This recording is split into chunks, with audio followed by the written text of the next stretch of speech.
Today, we're diving into something fascinating. It starts with a simple story about wolves in France. But this is not just an animal story.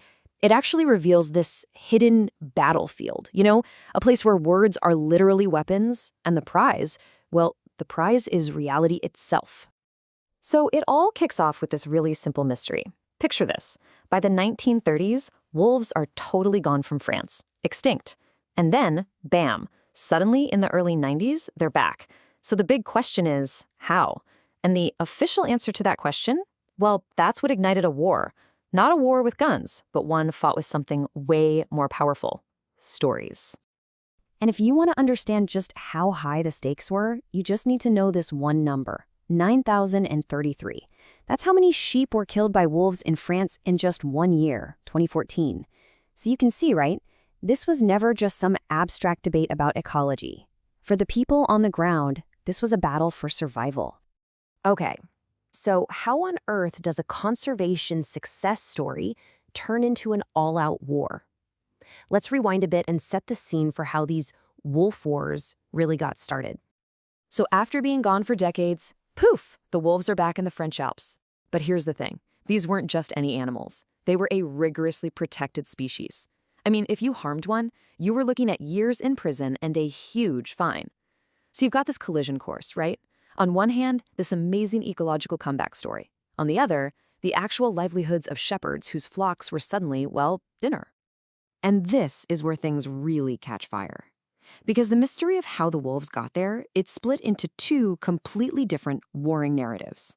Two totally separate stories about where they came from. Okay, so on one side, you have the official story, the natural return. The idea is that the wolves just strolled across the Alps from Italy. And for years, that was it. That was the accepted scientific explanation. But on the other side, you have this much more explosive theory that the wolves were secretly, maybe even illegally, reintroduced by the government. So you see the two camps, a happy accident of nature versus a full-blown state-sponsored conspiracy. And for a long, long time, that natural return story was treated as gospel. Just simple fact. You'd see it everywhere. Like in this article from Le Monde, one of France's biggest newspapers. It wasn't presented as a theory, it was just what happened. End of story. Case closed. But then, in 2014, everything changed. A really high-profile politician, a guy named Christian Estrassi, he basically stood up and said the quiet part out loud. He flat out accused the state of a secret reintroduction. And just like that, the undisputed fact wasn't so undisputed anymore. The whole thing was just thrown into chaos. And with that one statement, you could suddenly see what this fight was really about. It was never just about wolves, was it?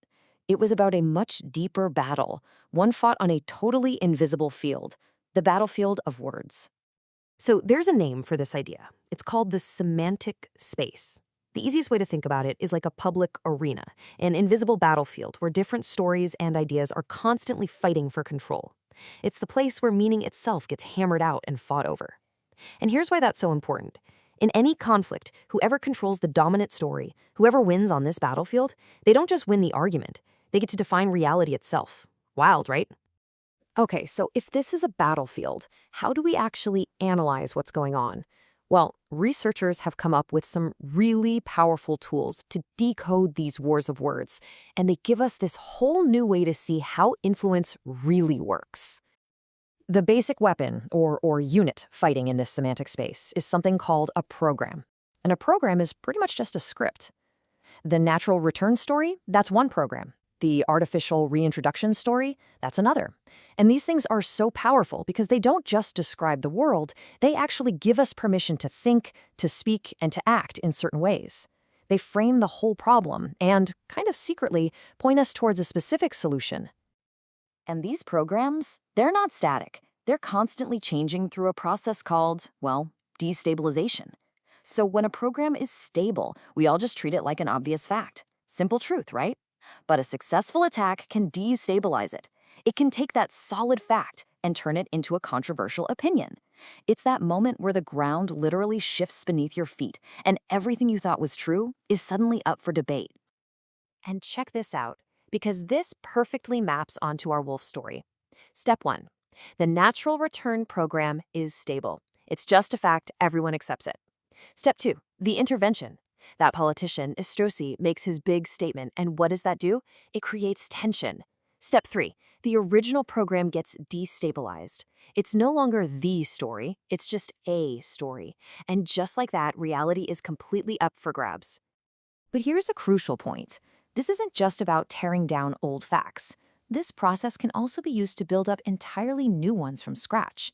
And once those new facts are built, they can be used to justify some pretty dramatic actions. Let's look at another program from this wolf conflict to see how that works. So this timeline shows the rise of what we can call the farmer suffering program. And it's fascinating. Before 2014, nobody was really talking about this. It was barely mentioned. But then, look, in 2013, the government itself kind of plants the seed in an official document. Just a year later, it explodes in the public debate. And it was so effective because it brilliantly shifted the focus away from abstract ecology and onto raw human emotion. And by that September, this brand new, super powerful program was being used to actually change national policy. And here it is. This is the moment it was deployed. The French Minister of Ecology used this exact program to justify a really controversial decision to allow more wolf hunting. The whole idea of the suffering of shepherds went from being a non-issue to the #1 reason for a major policy shift. That right there is the power of a successful program. Okay, so a fight over some wolves in the French Alps. Why should any of us care, right? Well, because this invisible war, this battle of programs and narratives, it's not just happening in France. It's happening everywhere, all the time. And it's shaping the world all around us whether we see it or not. You see, the fight over the wolves was really a proxy war. The real fight was for control over these programs that define our reality. These battles over words and stories are what set the boundaries for everything. They decide what's possible, what we're even allowed to debate, and what's considered totally unthinkable in our society. So, here's my challenge to you. The next time you're watching the news or scrolling through social media and you see a heated debate, ask yourself, what are the programs at play here? What facts are people trying to stabilize or destabilize? Because once you learn to see the battlefield, believe me, you can't unsee it.